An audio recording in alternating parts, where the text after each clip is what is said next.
It's time to talk taxes. New friends, new opportunities, new partners. EG Tax. It's Ask the Tax Lady with Esther Gulius and EG Tax on News Radio 930 WBEN. To reach Esther now, call 803-0930. Toll free at 1-800-616-9236.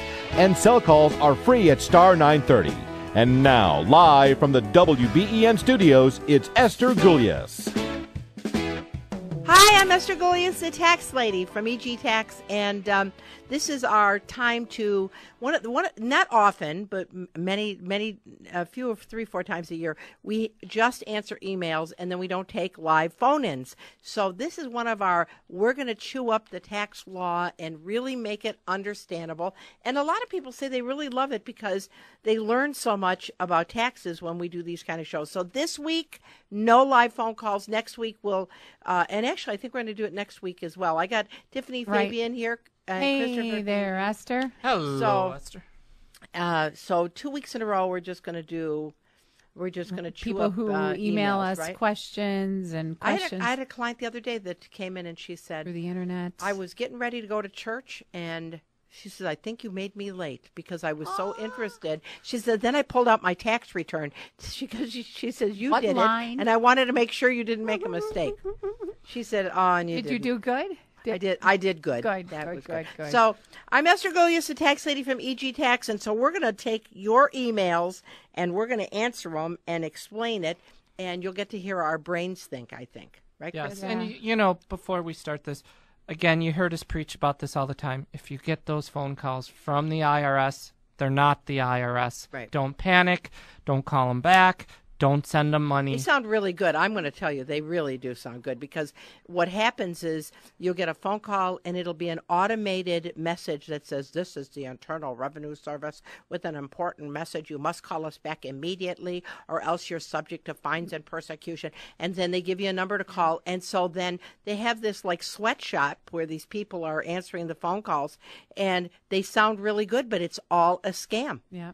Yeah, it's just really sad. I know that the IRS, they're all hunkering down and they're trying to get to the bottom of this identity theft and this scams, and they're really. Well, I mean, these people are offshore. Yep.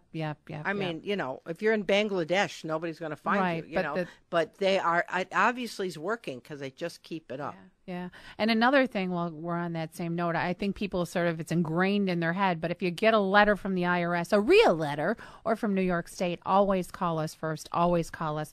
I can't tell you how many times once we look at the letter, we're like, this should have been this, and the answer is much better or completely I had a client negligible. the other day that said, I heard you on the radio and about the IRS with the scam. She said, then I got this letter and I thought, I bet you this is a scam. And I said, no, this letter is real. But it was an interesting thing. It was a letter for $8.27 that they wanted. And it was failure to pay penalty and it was not to file and interest. Okay. So I took a look at it. Her liability was $800, so it was under the $1,000. No 2210 was necessary, and she paid the liability before April the 15th. So I wrote a letter and said, duh. Wow. You know, hello. She doesn't owe. How much money this. they spent to process that letter, mail the letter, I can't get over it. But even if something as simple as $8, it was wrong. Because the liability was under $1,000. She paid it before April the 15th. We had proof of the canceled check. It was bizarre.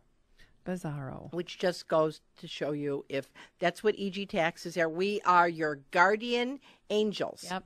Between the taxing agencies. I had another person who got a letter and she was my client. She was like, I didn't want to bother you. And so I was just about to pay it. And it was the new home buyer's credit. And so I did the repayment of it on one form, but in actuality, I should have done two repayment forms, $250 for her and $250 for her husband. So they were looking for $250. All it was a matter of me doing two of the repayment forms and they owed nothing. Right. Yeah. Okay. All right. Well, so we're just going to answer emails. And by the way, if something crosses your head when you hear us talk about this stuff, email us because this makes some really interesting shows. And so let's start off. Who's going to be first? Who's gonna answer the I first got one? Alex. He said, Esther, my home was damaged by the storm and all the ice over the last winter. My insurance company originally said that they were going to pay, but now they're backpedaling. If I have to bite the bullet and pay the $40,000 out of my pocket, Holy can moly. I at least write off something on my taxes?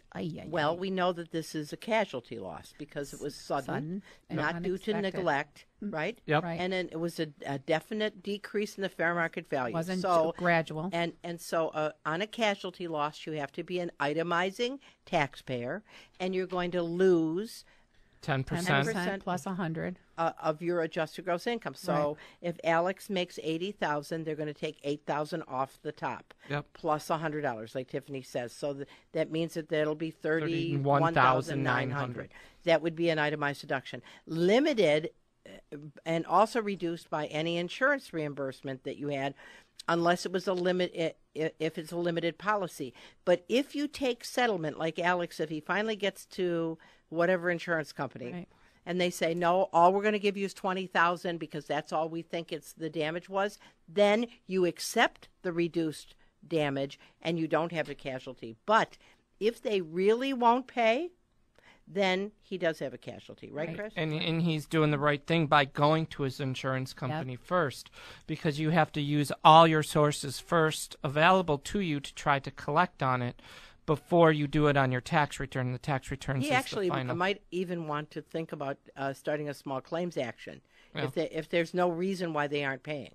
Yep. Because what happens then, the IRS will say, well, if the insurance company wouldn't pay, how do we know that there was really damage? Yeah. It'd be really important to get that third party Backing. that would say there actually was damage. Because I can remember one time there was an ice storm in Buffalo, I think like every year, but there was one I was going to time say, and it was- wait a minute. Yeah, and people were taking ornamental trees, and there was The no IRS. cost basis, and Yeah.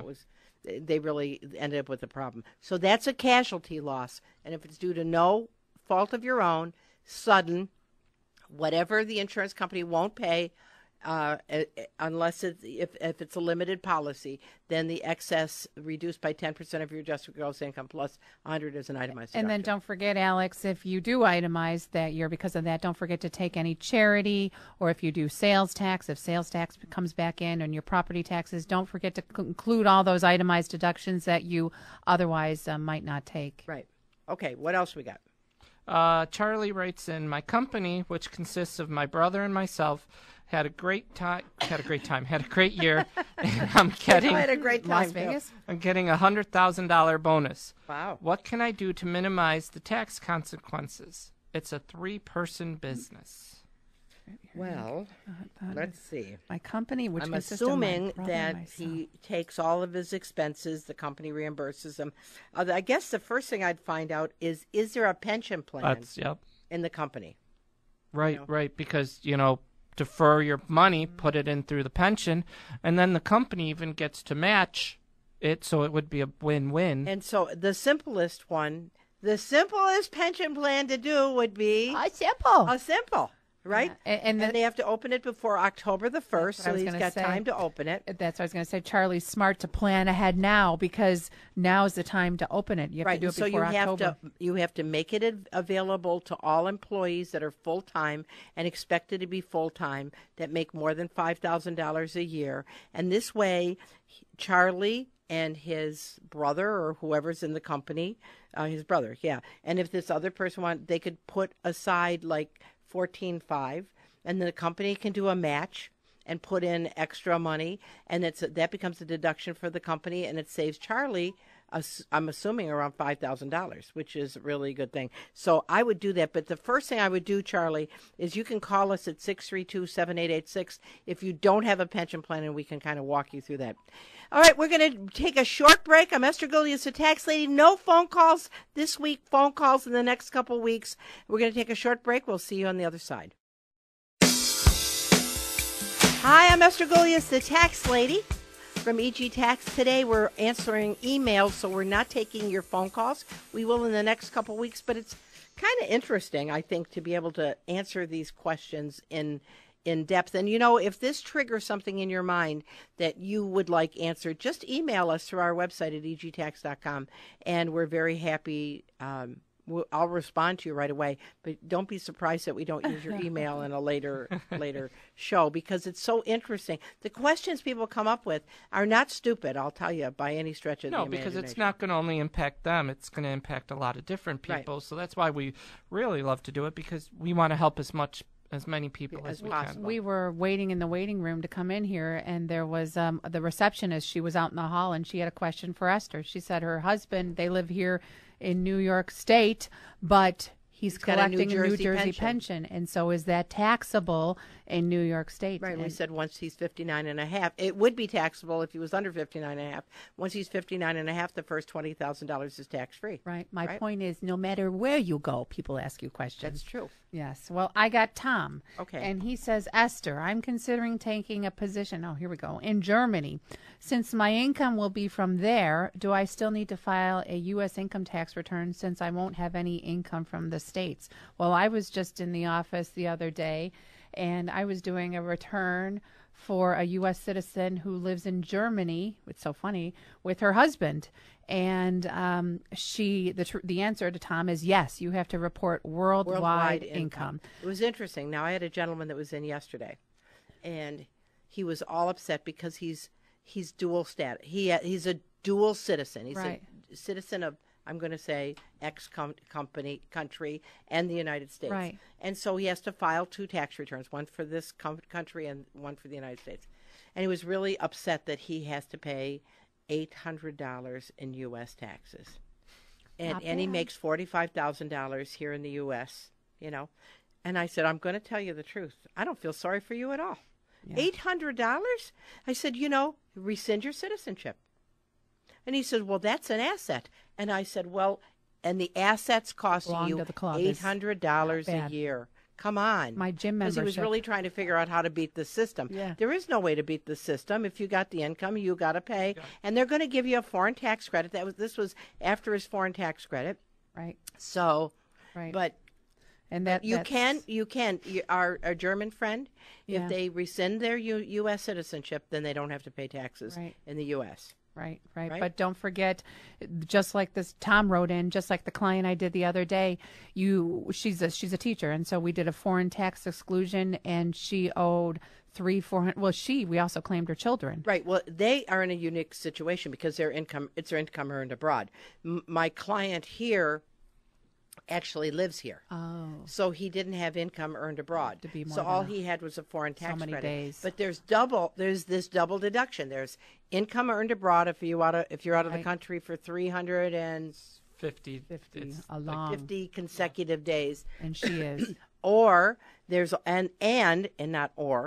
and there's a foreign tax credit. So if you're paying taxes to another country, then you'd get a tax credit for the taxes paid to that other country. The bottom line is you're not going to pay much. Right. Like this guy making 50-some thousand paid $800 whole dollars. Not bad. And one other thing you got to look at too for those people. And he did FBARs, by the way. Who either live here in the States and have investments over in another country, or maybe you're living in Canada and you have investments there. There's the financial reporting that you hear us talking about, the lovely FBAR,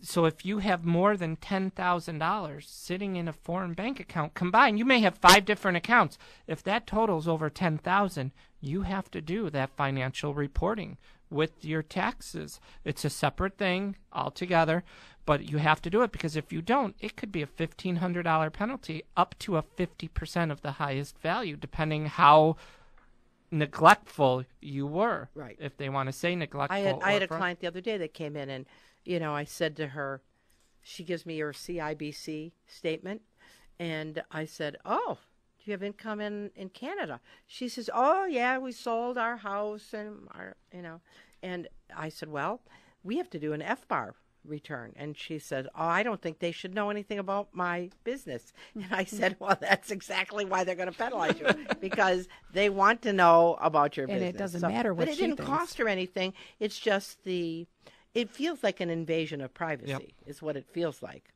Yeah. And as a matter of fact, this gentleman yesterday from the unnamed country said to me, I just really object to this because this doesn't seem American to me. And so then I flipped over page 2 of the 1040 and I said, You're complaining about $800. Right. And I think you said it really well. Then just denounce your citizenship. Right. You go into the embassy and say, "Hey, I'm not a citizen Right. anymore." Right. That But that put U.S. the brakes on, citizenship didn't it? thing Right. is Well, worth a lot more like than I started to $800. say, my gym membership is $400 a year, and so I think you can do $800 Right, a year. one would think. One One would would think. All right, what else we got We here? got Helen from West Seneca. My kids think I should start to liquidate my estate. I know that if I don't do it, I will probably pay for my own nursing home out of my own money I would have given them. I'm 82 years old and I'm relatively good health. I have nearly $800,000 in savings and my house is worth around $100,000. I have a pension of $1,600 per month and Social Security of $1,900, and my investments produce. I'm assuming per month, right? Right, produce another $8,000 each year, plus an annuity in the amount of $125,000, paying $20,000 annually. What do you think?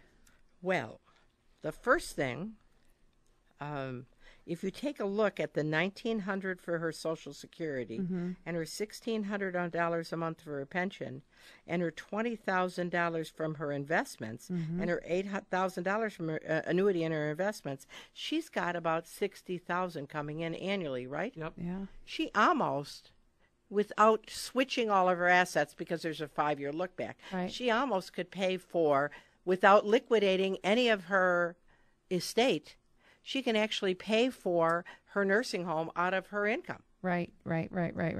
Unless she moves into more of an assisted living sort of, Well, right? if she's in a nursing home, $60,000 about. Right? About $120,000 a Are year. they that much? Yeah, it's about $11,000 a month. Yeah. Wow. Okay, so she is going to have to liquidate something, but a bulk of her income that Could she cover. generates will pay for her nursing home without moving anything over. Right. But there is a 5-year look back. Right. So if she starts gifting her money, because obviously, looking at this, she doesn't have an estate worth over the $5 million, so she's not going to owe any estate taxes. So she could, in one day, go down to her attorney and gift everything in a trust for her kids.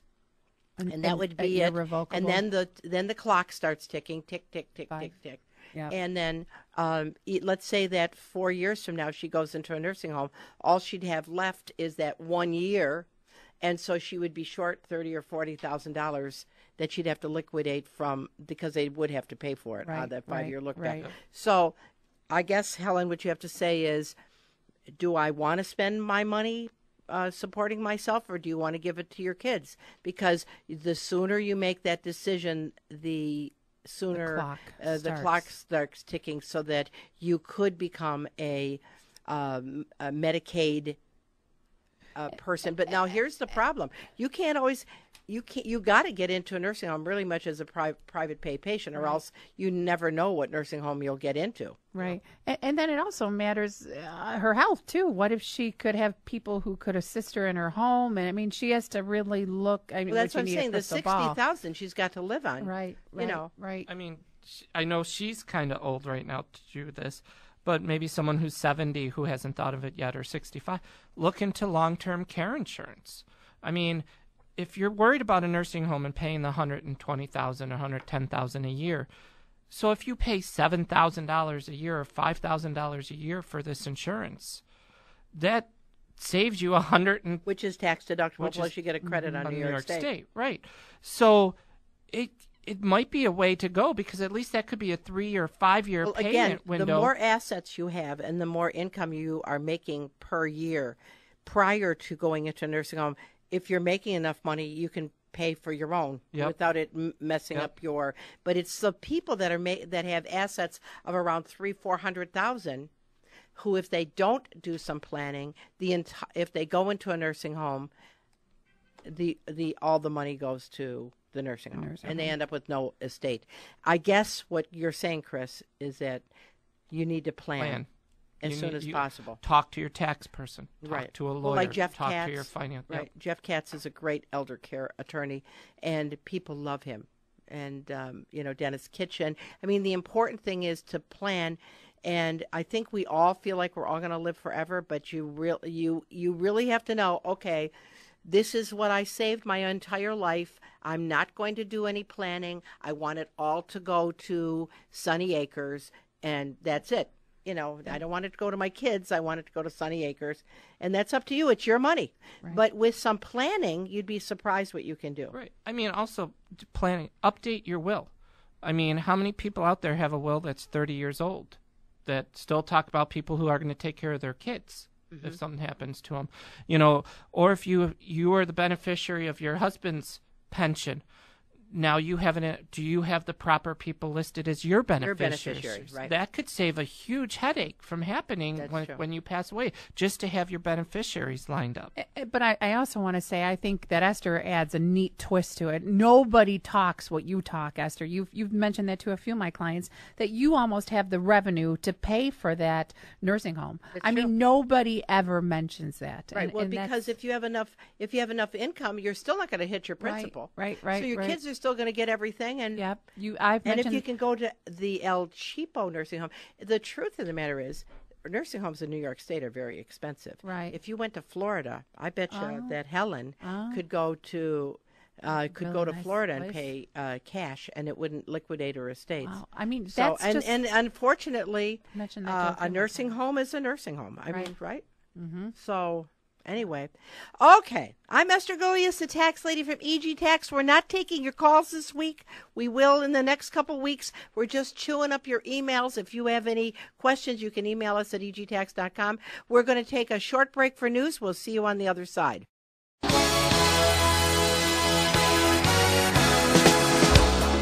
Hi, I'm Esther Golias, the tax lady from EG Tax.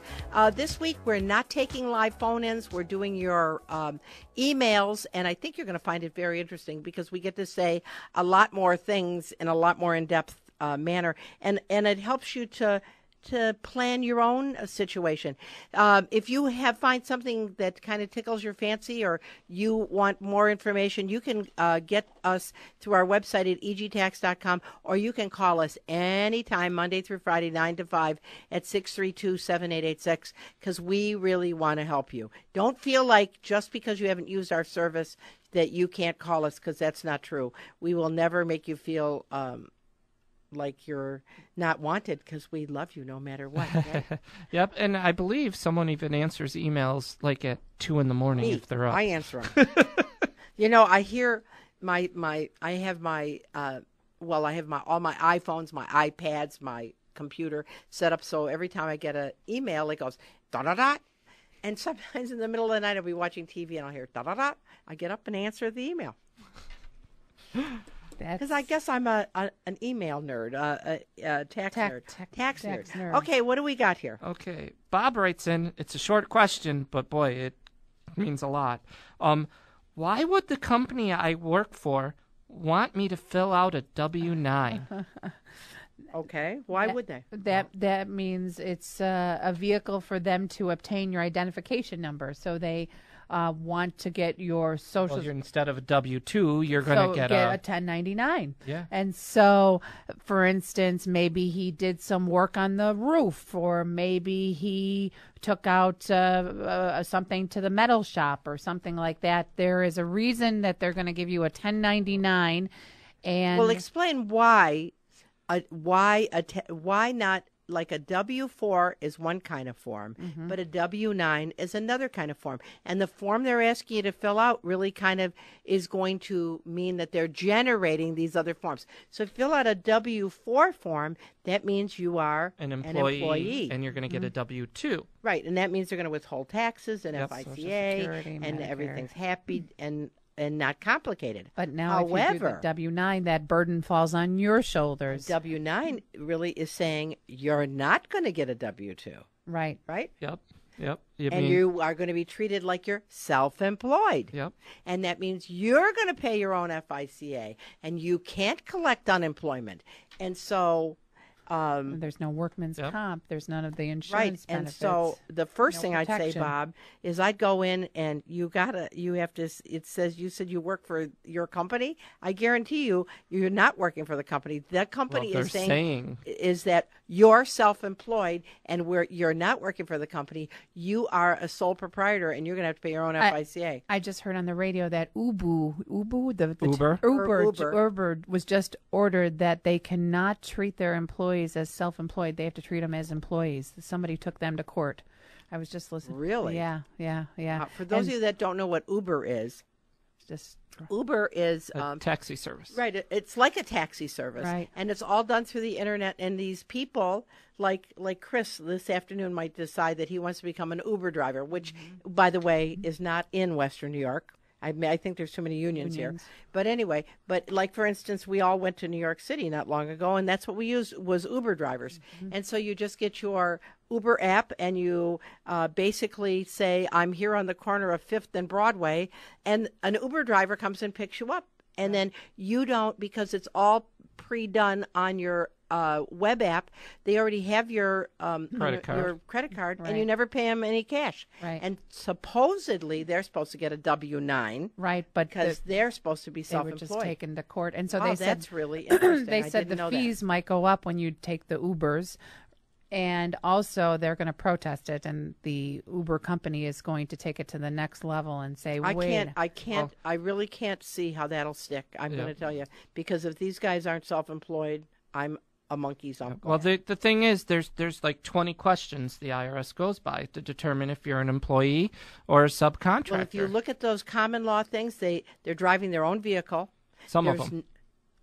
The one driver told me they can get a car through Uber. Okay, well I can think of another Uber driver I know. He's Right, driving his own car. right. He comes When he pleases. He checks in to be an Uber driver hours. whenever he wants. He picks up. He's really exercises. Nobody exercises Sure, he has any to control. have the insurance out on his car. Uber's not Right, paying for that's anything. Right. So Yep. I mean, it's the hours worked. Who tells you when to work? Do you hire people underneath you, or do they hire people underneath you?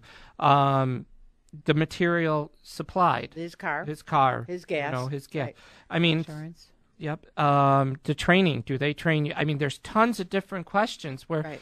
you may be getting 1099s right now out there yourself, where if you think about it, you're really an employee, and you can, if you don't like your job anymore, you could fight them, turn them into the IRS by using a Form 8919, and then you end up only paying this 7.65% of the Social FICA. Yep, You're not the talking 15. like Bob, who got a W-9, right? Right. He might want Well, the truth is, I want to tell you, I have 100 and some employees. I would love everybody to be self-employed. I wouldn't owe that nasty unemployment. I would, 9.9%. I wouldn't have to do the workman's comp. Wouldn't have to do the 7.65% in FICA.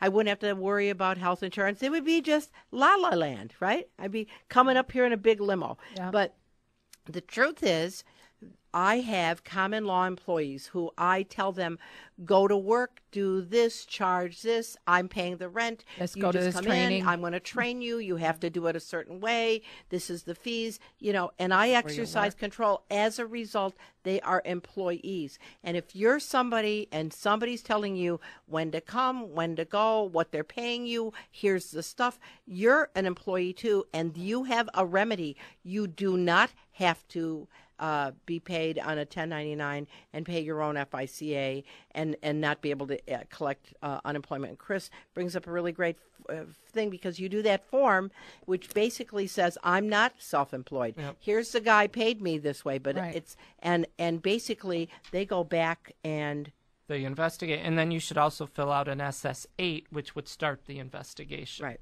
So, Yeah, and But then what do people always say? that's what I was just going to say. No, but that's my employer. They're going to get really pissed off, and I'm not going to have a job.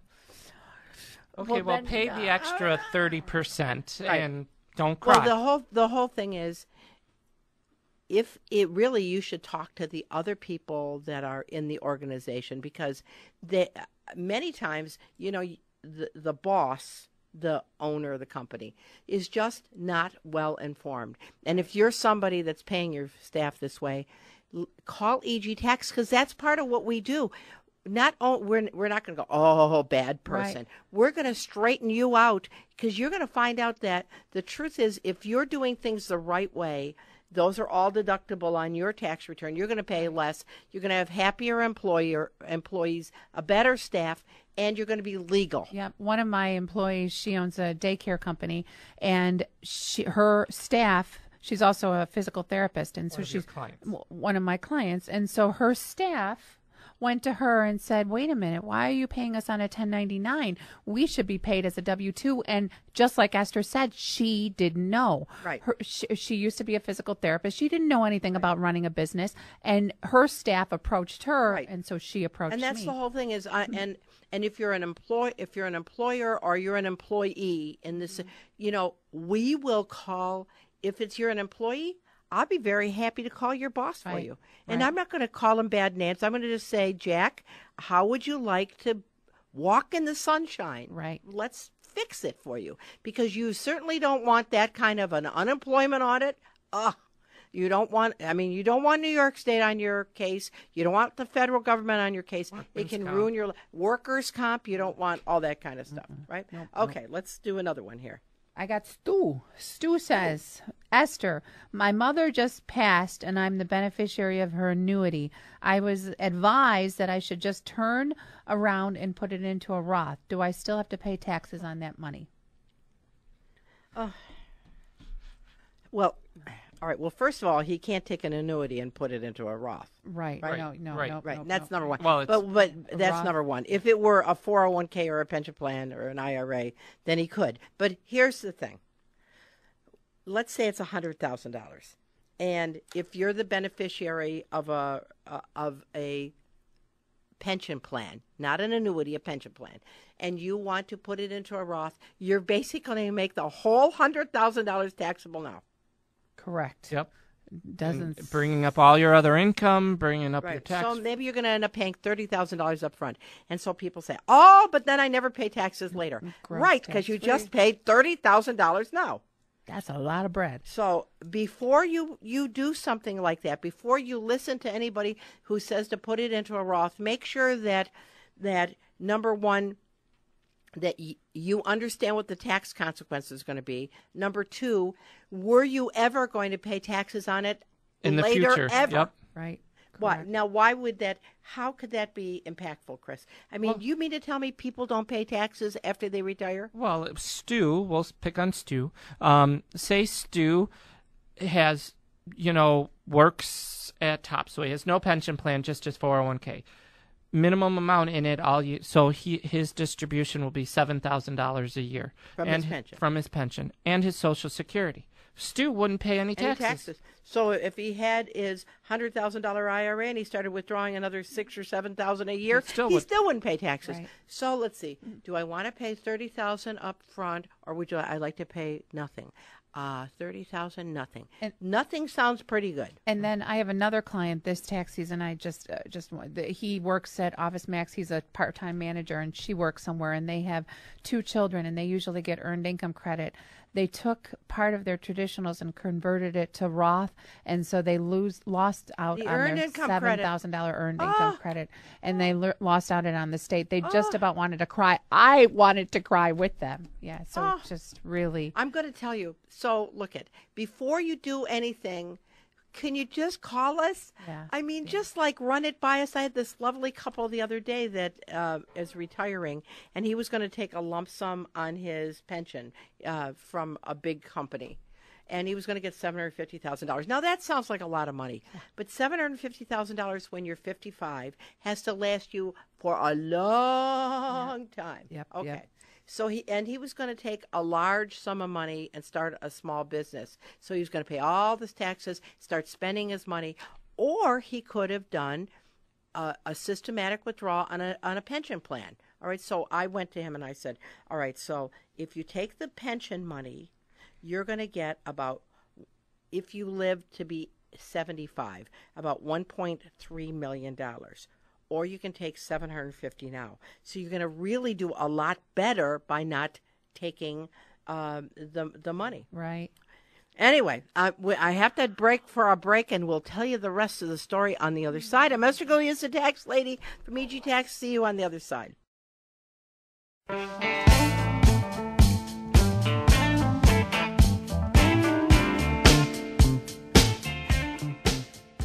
Hi, this is Esther Golias, the tax lady from EG Tax. We're talking your emails. I was just telling a story about one of my clients that was going to take all this money from when he retired as a lump sum as opposed to a pension.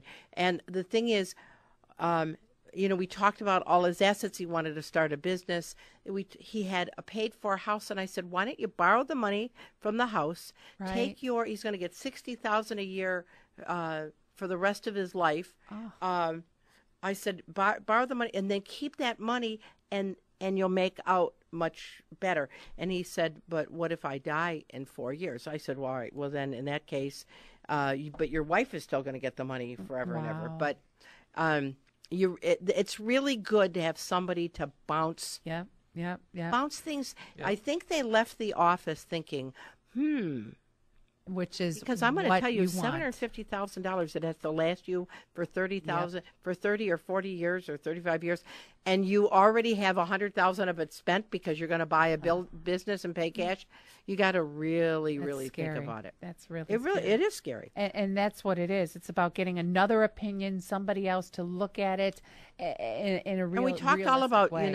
doing the pop up for his the 50% and what happens when he turns 62, because then he's going to have the Social Security that's going to come up, and then his pension drops off, and the taxability. I mean, all these things are so important, and taxes being so confusing and so complicated. If you're doing TurboTax, they just don't do this for you. You want to do the planning. Okay, what else we got? Emily writes in, Esther, what is the threshold that I need to keep my income under so that me and my husband don't pay taxes on our dividends and capital gains? It was about $10,000 last year. Well, I was mean, wondering where there other They got to be in the money 15% comes bracket from. or less. That's what I was wondering, how much other monies they get, and so. Well, it's a really itemized deductions, personal exemptions if they had kids, Yep. But you have to stay in the 15% bracket or less. Right, which is great tax planning that she wants to do this, Right. because if it's $10,000 and they go over, you're looking $1,500 extra in taxes. That's a lot of money. Right. If you can defer or postpone income. I mean, right now, married filing joint, you're looking at about $73,800. That's taxable. That's taxable income at 15% at or lower. 15%. Yep. So you could have income of $90,000 Yep. and still be in the 15% bracket. Right. Because then you'd have your standard deduction or itemized deduction, personal exemptions. Right. But I got to commend her for asking, because that's good planning. Oh and my that's what gosh, we it say. just is so wonderful when people come in and they give you an opportunity to not allow them to shoot themselves in the foot. Because, unfortunately, we become the podiatrists during tax season. After they shot themselves in the foot all year, you got to fix their feet. Yeah. I mean, I had a client this week come in, and she asked, so I'm going to retire in 3 years. Should I switch my health insurance to after-tax dollars instead of before-tax dollars, because I work for the state? Mm-hmm. And I said, well, how much do you? She goes, I pay about $2,000 a year for my health insurance. I said, well, if we had $2,000 worth of income at 15%, you're looking $350 a year for the next 3 years. What you need to do is call New York State and say, how much more is my pension going to be because I'm and she was going to get an extra $150 a month by switching for the last 3 years. I said, it's a no-brainer. Right.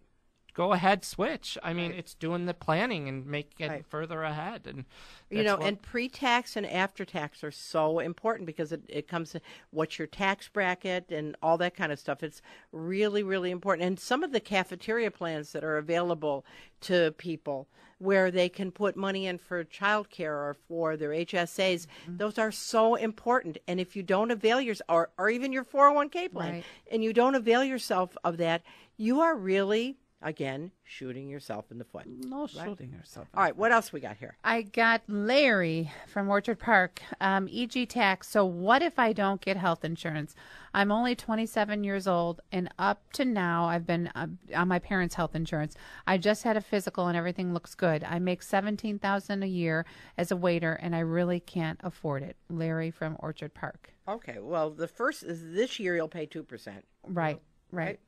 So he'll pay $340. Yeah, but I'm thinking with his income so low, if he went on the health exchange, That's exactly the point. He would. He's going to get Medicaid. That's what I was thinking. He's gonna It would get cost him Medicaid. It'd be nothing. right on the limit. So don't pay the penalty. Well, actually, So there'd be an the first exception. thing he wants to do is anybody that's listening that doesn't have health insurance, you should really call our office because we have a navigator that will help you. And in this case, Larry's going to get it for free. Right. So don't think about paying a penalty. Think about getting insurance for free. I mean, That's right. Really, It's really not free. We're all going to pay for it. right. We still love you, Larry. We do. Or I mean, even if his income because of tips or whatever bring him up over, the amount he may have to pay depending on Subsidies be so high that he may end up paying $20 a month for a policy. Absolutely. So. And so the thing is, even though you're in good health, why wouldn't you get it? Yeah. Especially if you get it for a very low amount of money. You never know when you're going to hit a brick wall or get into a car accident or, you just never know when you're going to need it. And those medical bills can be crippling. Be swimming in the ocean and get bit by a shark. That's right. That's right. I told that to my daughter, and it didn't phase her. Didn't phase her. She still wanted to swim with sharks. I've got Connie from Depew. It says, E.G. Tax, I'm in the process of a divorce. My husband has been out of the household since late January. The children all live with me. The youngest is just 3. I'm receiving maintenance in the amount of $1,000 per month and child support of $1,200 per month. I don't work, and I wonder how this tax year will look. Should we file jointly? What's the first thing that jumps out at you guys? Get a job. Get a job. That's right. And that's not being mean, is it? No. Why should she get a job? Earned income credit. That's a right. Child tax credit.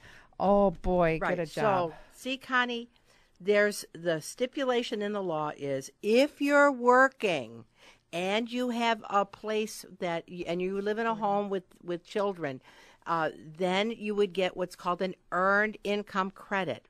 And so that means that when you make some money, the federal government is going to give you more money that you didn't pay in. And New the York state State. of New York is going to give you more money. Right. And if you make enough money, you're going to get a refundable child tax credit. So you got all this money that you can make if you just get a job. And that's not because we think you're a slouch, but I'm going to tell you, you would really increase your standard of living. So if you got a part-time job, let's say she makes $6,000, she's probably looking at you're going to look it up. I'm going to look it up All right, for so you. she's got a credit on the federal, credit on the state, and if she pays any daycare, she's going to get a refundable 3 daycare. children. You're looking almost $3,000 from the federal. Right, so for she their makes, earned income credit. and then she's got the refundable child tax credit. Yep. Partial, anyway. Partial. So let's say she makes another So it should be, $2,000. yeah. So you make 6, and they give you 5, and the state of New York's going to give you another 1,000. So you're going to make whatever you make, double it because that's how much you'll get by working. So And then don't forget that maintenance is taxable income. So right, but she's not going to. Right. She only has $12,000. Yeah. Right. But she has 12,000. So Right. even with Yeah. And even if she even can't, with the maintenance and a job, she'll not pay any that's what I taxes. was thinking. yeah. Yeah. I mean, if she doesn't get a job, what she might want to do is make a deal with her With the daddy. With the daddy, say, "I'll let you claim them." That's right. Give me the refundable child tax. Give me the $3,000. Yep. And believe me, he should give her a velvet pillow to sit on Right. because he is not going to be a happy camper. But I mean, when did he leave? She said January. that he. The best All right, thing- and see, he can't. He'd be married separate, Yeah. but she'd be head of the household. Right. Right. The best thing is for her to get a job because then she's paying into Social Security. She's got work experience. I mean, really. And even if she says I can't because of the 3-year-old, take in children, become a self-employed Right. daycare provider, Right. and take a lot of Valium. Wait, we're missing one of the obvious Yes. things too. Is the divorce isn't final yet? Right. How about filing joint? Well, she Right. could. She said She should could. we Well, file? No. Well, that's why. I mean, It all depends if he's going to give her any if they're part going to of the talk, because you can. And that's the important thing is he should do his tax return. You should do your tax return. And if you don't get a job, by the way, you're not going to need to do your tax return. And then see how much you're saving them. And you have to really negotiate that because it can be a very fruitful experience for you, and he can get kind of upset. But I'll tell you the truth, it'll be a good thing for him and a good thing for you. I mean, and well, I don't trust him with the refund. Well, you can do a form 8888 and split your refund. Right, and have one go to him and one go to you. Yep, I use that a lot is so this year. cool. It is. It is. That's why I love what we do. Don't you just love what we helping. do? All right, do we have a quick one? I've got Gordon, tax lady. We're buying a vacation rental home in Florida this year. We will be closing this month. What can I write off as far as taxes go? We will be using it most of January. I can't Mamma wait. mia. I mean, I only got like a minute and a half. Okay, so if it's really a vacation home rental, and it's going to be business, so he uses it less than 14 days or 10% of the time it's rented. So if it's rented out for 200 days, you could use it 20 days, right? Personally, and have it still be a business asset, which would mean the trip down to Florida to acquire would be deductible, but it goes to basis, right? Yes, goes so to that the would basis. be it. And if he uses it more than the 10%, then he has to allocate the expenses based upon the percentage of business use to personal use or overall as long as he's use. renting it at fair market value, right? Yes. Correct. Right. Okay, well, that was really And then he good. can also deduct the property taxes on his Schedule A for the personal portion. But obviously, if it is, you do that allocation all the way down. Right. Well, I'm Esther Gulius, the tax lady. This was so fun. I like to do these email things because I like to have people see just how darn complicated the answers are and how if you do this, then that'll happen. And but in the meantime, if you need help during the week, EG Tax is open 9 to 5 Monday through Friday. And if you need us, we got our website at egtax.com. But you can always call us at 632-7886, and we're there to help you get letters. Come on in. Don't pay them. We're going to help you. Have a great week. Until next week, I'm Esther Gulius, the tax lady with Christopher Fabian and Tiffany Fabian. Have a wonderful week. Bye-bye.